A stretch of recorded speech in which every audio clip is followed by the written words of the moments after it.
हे ऐका दादा ऐका त्या नगर जिल्ह्याला और ऐका दादा ऐका त्या नगर जिल्ह्याला गाव संगमनेर दादा ऐका तालुक्याला आणि गाव मेंढवण खेडत आय बाजला रे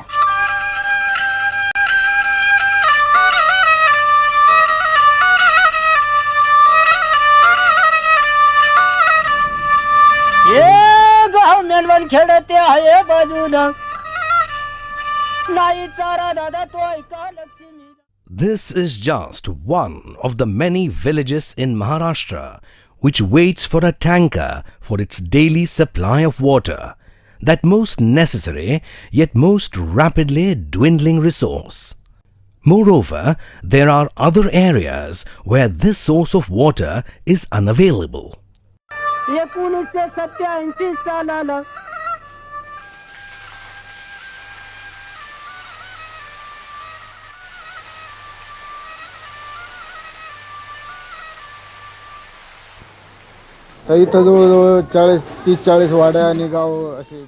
There are 20 tankers providing water to 30 to 40 villages in this region every day. In Ahmednagar district alone, there are 300 to 350 water tankers. The situation is very bad here. This year, it was the worst ever. People are in great despair. In fact, we don't even know where to get the water from. And yet, there are people with memories of a very different past. या टायमाला मी या पोराच्या white When I was young, there was a dense forest here. People could not even walk through them. But eventually they destroyed the forests completely, and especially since the drought of 1972, they are suffering very hard time. 3 वर्ष दुष्काळ पडल्यामुळे पावसाचा 3 years of severe drought compelled the people to cut down trees, make charcoal and sell it in the market to survive whichever way they could. त्याच्यामुळे ते कमी झाली झाडी. Due to repeated failure of rains and continued drought, the wells started getting dry. So the rich, those who had the money, could afford to dig wells by spudding bore wells and bringing water from deep underground. The poor had no money and they could dig no wells, so they had no access to water. While wells become deeper and deeper, hand pumps become mere playthings for children. I am digging this well to irrigate my field. We have to dig at least 40 feet to get water. I will cultivate here wheat, sugarcane and sorghum. Due to repeated drought, people began to overexploit their land resources in order to earn a living. They began to cut the trees and began to cultivate their lands intensively. This led to overexploitation, depletion of land resources. This gradually led to the land becoming a desert. As a result of this, the income from the fields started going down and the land could no longer sustain such a large number of people. And people had to look out for an alternative source of income and livelihood. So people had to migrate and they left their villages for the towns and cities. The education of the children suffers and the living conditions are horrific, in fact almost inhuman, but there is hardly any alternative. A degraded environment means an impoverished people, poor people. This was once land covered by forest, but relentless exploitation of land resources, along with adverse natural conditions like the massive 1972 drought, have left this land increasingly eroded, denuded and desertified, making the very survival of the people of this land difficult.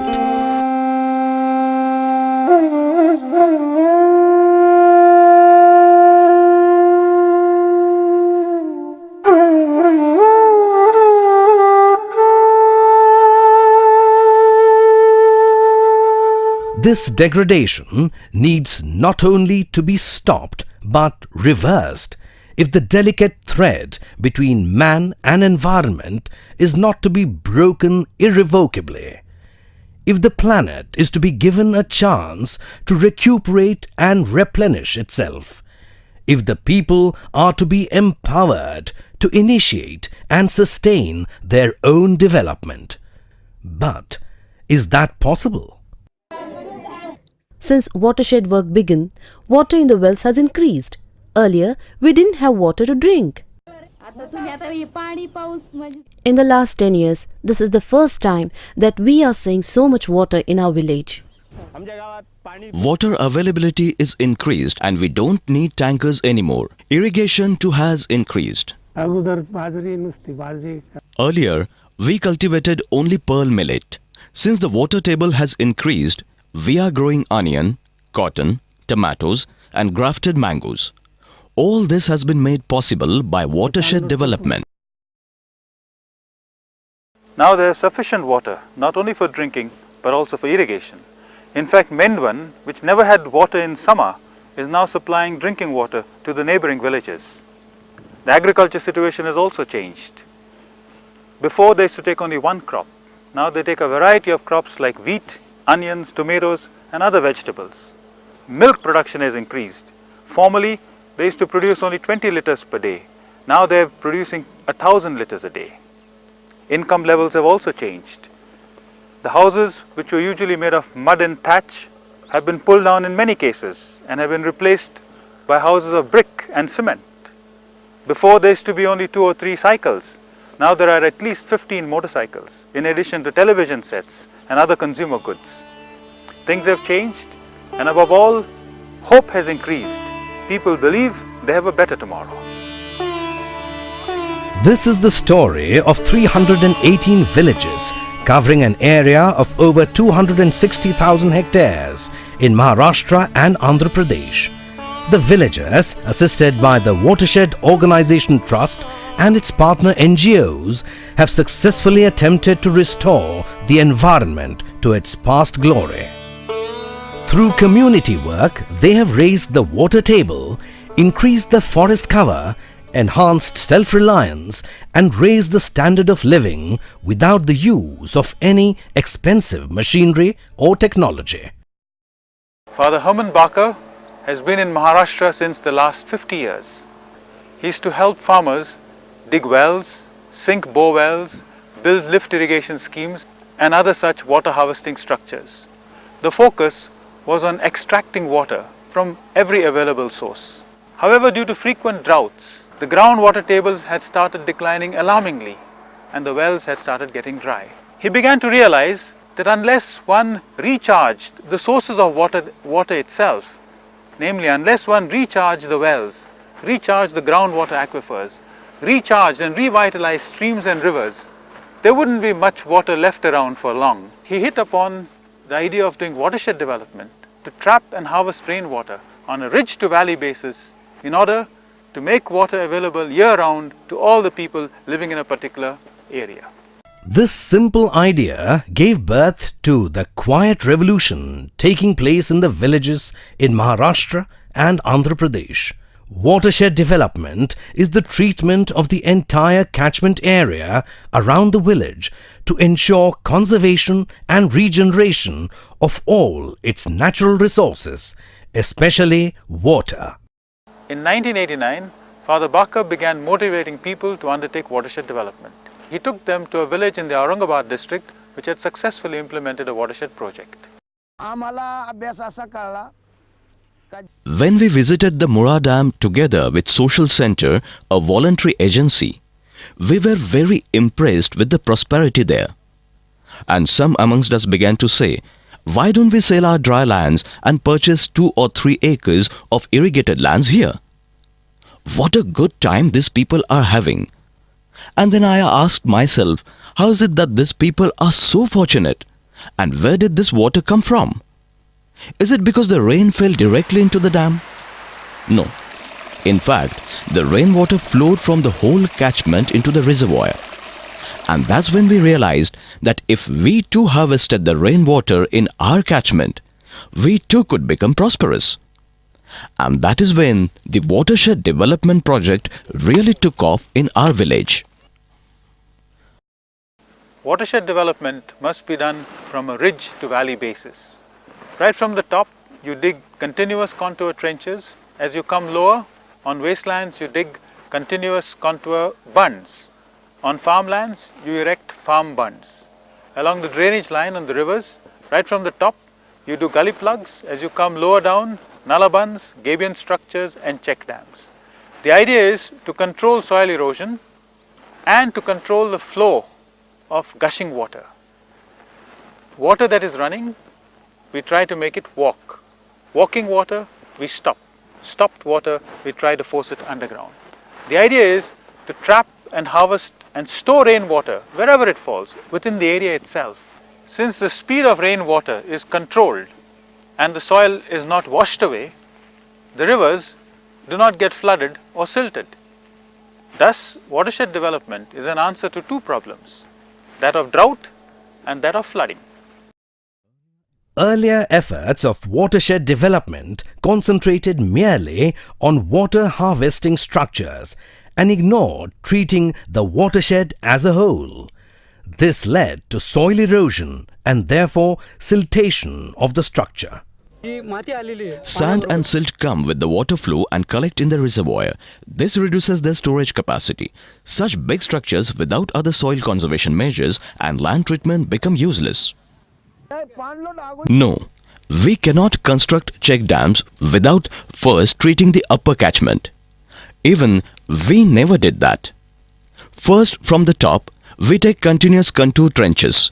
Then lower down, we construct continuous contour bunds and then gabions and finally check dams. After constructing the continuous contour trenches, that is CCTs, we refill them and plant trees and various types of grasses in them. Where there are gullies, we construct gully plugs which stop the soil and allow water to pass. Earlier, the various government departments, namely the Forest Department, Department of Soil Conservation and Department of Social Forestry, would largely work in isolation, hardly involving either the local people or even each other.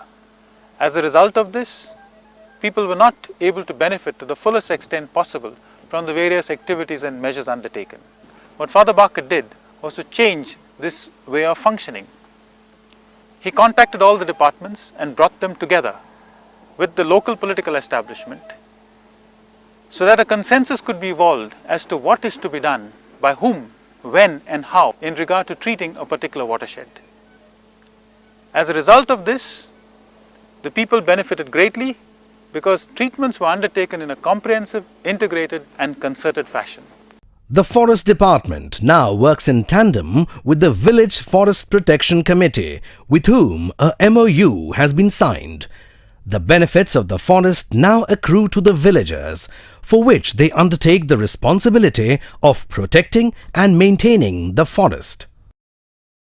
This pattern of functioning has now been called the Sangamner pattern because that is where it originated. And it is now being replicated in various districts of Maharashtra in regard to watershed development. While there have been other schemes of poverty alleviation through environmental regeneration, this has been the first large-scale approach where people were not mere beneficiaries but actual owners and implementers of the project. They helped themselves by regenerating the environment they lived in. Watershed development can only succeed if people are fully involved, and there is absolutely no alternative to watershed development. Without cooperation of the entire village, this work cannot be done.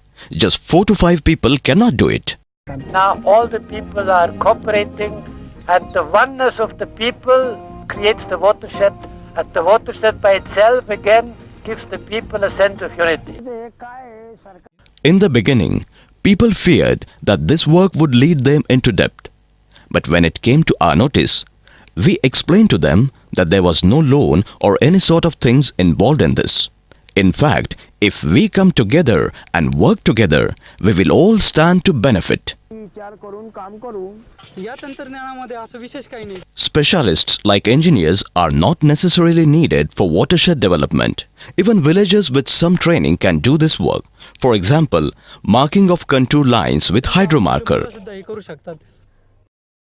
People's participation can become a mere slogan if it does not empower people with the authority, resources, and most of all, the ownership of the developmental project. And that is where self-help groups and the Village Watershed Committee comes in.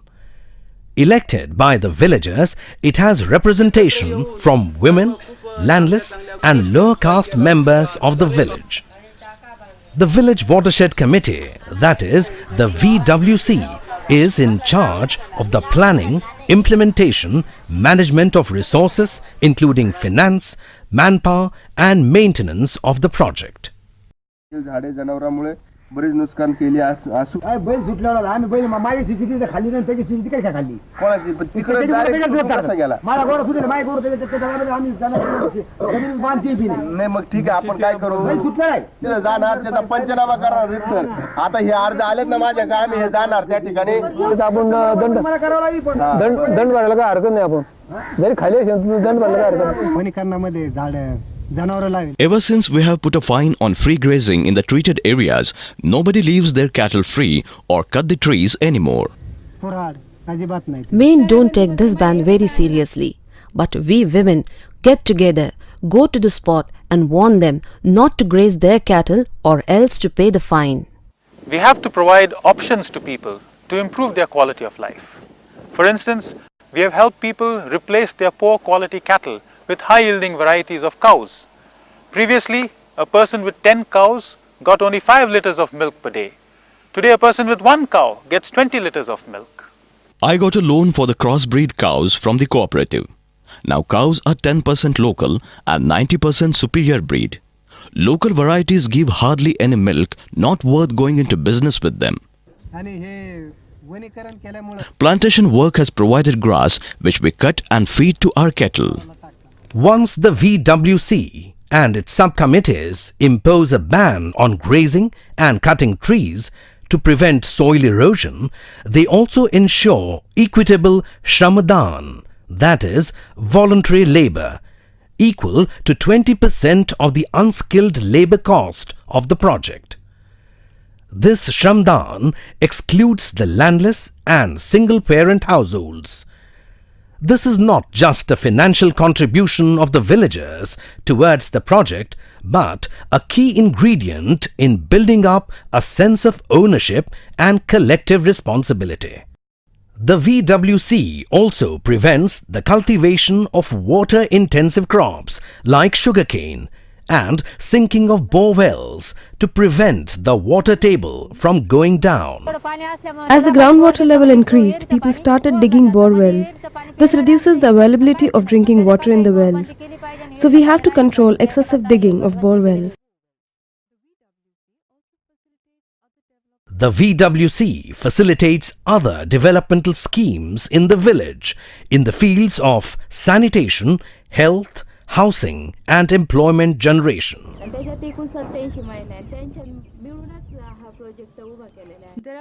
There are 187 women in this poultry project that we have started 3 months back. We have already sold the first batch. Till now, we have sold 293 chicks. We write letters to other women groups who buy the chicks at ₹40 each. Initially, 10 of us put in our own money to start a nursery. Then the NGO reimbursed us. We planted some saplings and now we take turns to water and look after them. We will sell them for afforestation work in the Watershed project. The women take care of the hens themselves. Every day they take turns to feed them and give them medicines. It has been 12 months since we have started a saving credit group. Earlier, we used to have problems whenever we needed money. We have formed a group of 20 women. Each member contributes 10 rupees monthly. We lend money to the members who are in need and charge 2% monthly interest.